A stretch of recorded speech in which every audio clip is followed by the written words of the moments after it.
Friends, अपन पढ़ने वाले हैं आज हड़प्पा सभ्यता।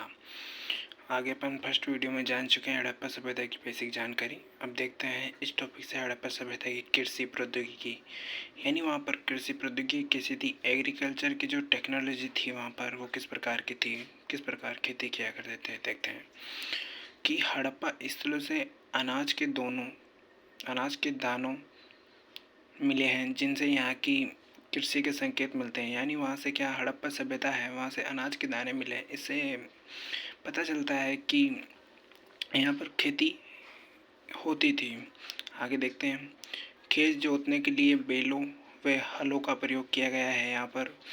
तो बेसिकली अगर क्वेश्चन आए कि हड़प्पा सभ्यता की कृषि प्रौद्योगिकी क्या है, इसको समझाइए, तो आपको ये लिखना है। तो खेत में हल जोतने व बैलों का प्रयोग में के साक्ष्य मिले हैं। देखते हैं आगे, मोरों पर किए गए रेखांकन तथा मिट्टी की मूर्तियाँ यहाँ ये संकेत देती है कि हड़प्पा निवासियों को वृषभ यानी जिसे बैल कहते हैं के विषय में जानकारी थी। बैल के से परिचित थे हड़प्पा वासी। जो चोलिस्तान पाकिस्तान में जगह पड़ती है कि कई स्थलों तथा बनावली जो हरियाणा राज्य में पड़ती है, मिट्टी से बने हलों के प्रतिरूप मिले हैं। इन सब बातों से ज्ञात होता है कि यहाँ के जो लोग हैं हड़प्पा सभ्यता के कृषि में हलों का प्रयोग करते थे। आगे देखते हैं, इसके अतिरिक्त कालीबंगा जो सभ्यता है वो राजस्थान में पड़ती है नामक स्थान पर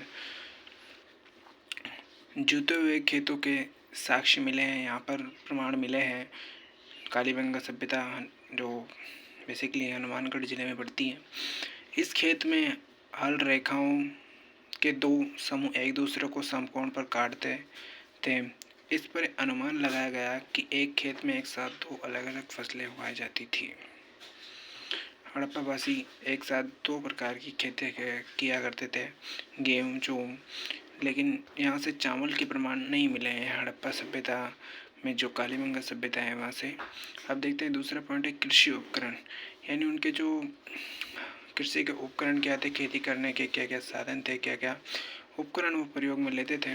देखते हैं, पुरातत्वविदों के अनुसार, जो भी इतिहासकार है पुरातत्ववेत्ता है, उनके अनुसार हड़प्पा के लोग लकड़ी के हाथों में बिठाए गए पत्थर के जो फलक होते हैं प्रयोग करते थे, या फिर वे धातु के औजारों का प्रयोग करते थे। तीसरी है सिंचाई, इरिगेशन, यानी वो सिंचाई किस प्रकार करते थे अपने खेतों में, फसल को सिंचाई किस प्रकार से देते उसके बारे में जानते हैं। अधिकांश हड़प्पा स्थल अर्धशुष्क थे, यानी वहाँ पर पानी कम था, क्षेत्रों में स्थित है, कम वाले क्षेत्रों में स्थित है। वहाँ संभवतः कृषि के लिए सिंचाई की आवश्यकता पड़ती होगी। अफगानिस्तान में शोरतुर्गई नामक हड़प्पा स्थल से नहरों के कुछ अवशेष मिले हैं। क्वेश्चन आएगा कि जो हड़प्पा सभ्यता उसमें नहरों के अवशेष कौन से स्थान से प्राप्त हुए हैं, तो अफगानिस्तान का जो शोरतुर्गई नामक स्थान है वहाँ से हड़प्पा स्थल में नहरों के कुछ अवशेष मिले हैं। परंतु पंजाब और सिंध में ऐसे साक्ष्य नहीं मिले हैं।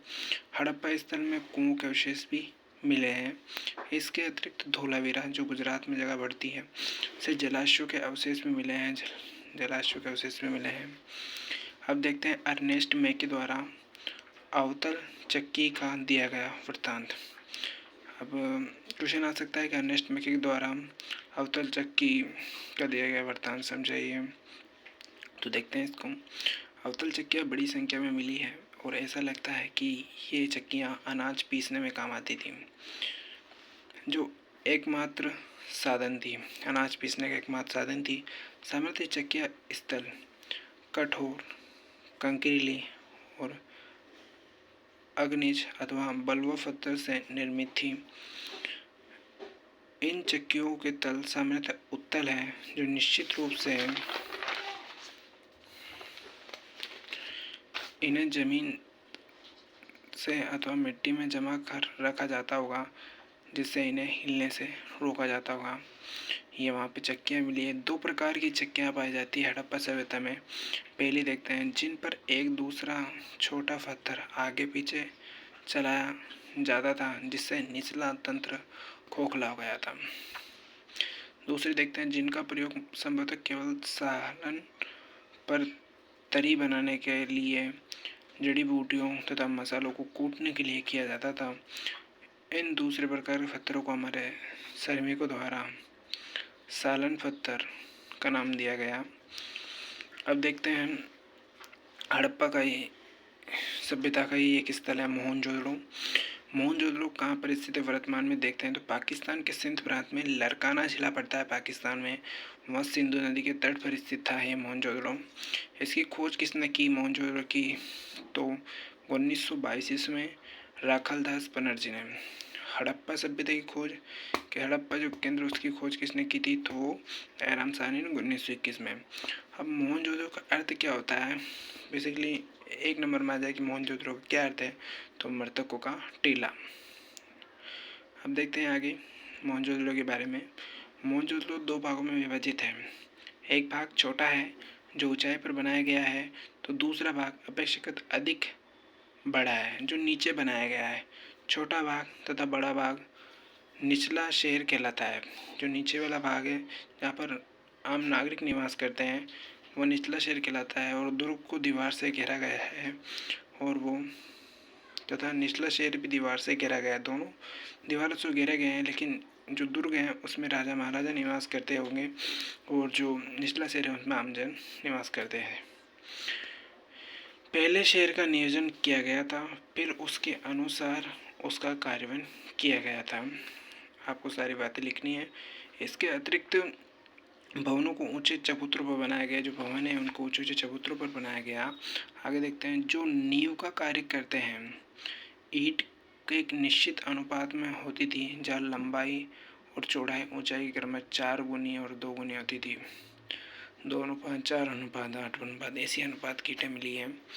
हड़प्पा सभ्यता की जल निकास प्रणाली अथवा अर्नेस्ट मेके के अनुसार खोजी गई जल निकास प्रणाली यानी वहाँ पे जल जो नाली व्यवस्था है नालियों की व्यवस्था कैसी थी जल को निकासी किस प्रकार की व्यवस्था थी वो समझाई। हड़प्पा सभ्यता की जल निकास प्रणाली को समझाई अर्नेस्ट मेके के अनुसार। तो आपको क्वेश्चन आ सकता है बड़े नंबर 4 नंबर में 5 नंबर में तो लिखना है कि हर आवास जो घर होता है हर घर में गली की नालियाँ जो उनकी गली की नालियों से जोड़ा गया था।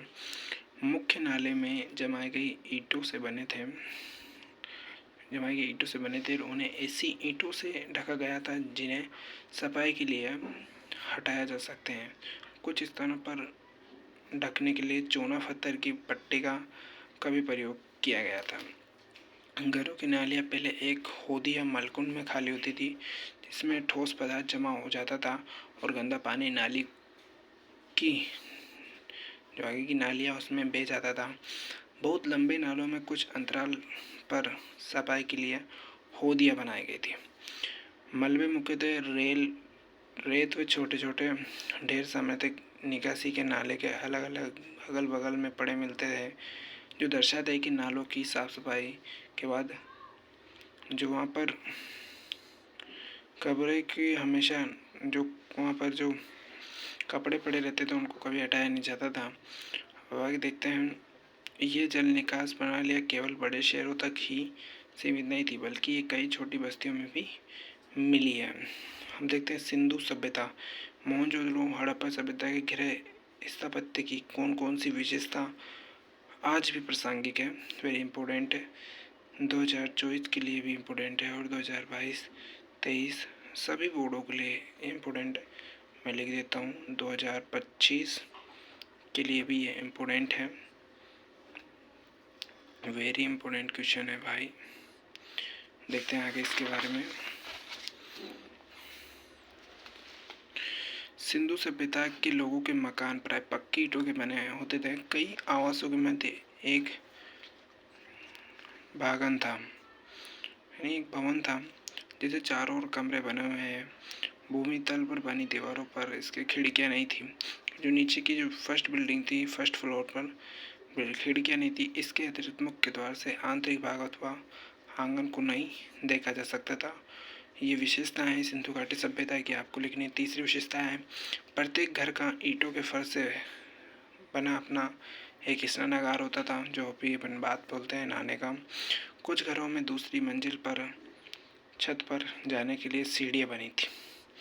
कई आवासों में कुएं लगभग 700 कुएं मिले हैं हड़प्पा सभ्यता में बने हुए थे, जो अधिकांश एक ऐसे कक्ष बनाए गए थे जिससे बाहर से आया जा सकता था और जिनका प्रयोग संभवतः राहगीर जो वहाँ पर आने जाने वाले व्यक्ति थे उनके द्वारा किया जाता था। इसके मोहनजोदड़ो की स्थापत्य की कला आज भी प्रासंगिक बनी हुई है। देखते हैं दुर्ग, ये देखेंगे फ्रेंड अपन नेक्स्ट पार्ट में। Thank you.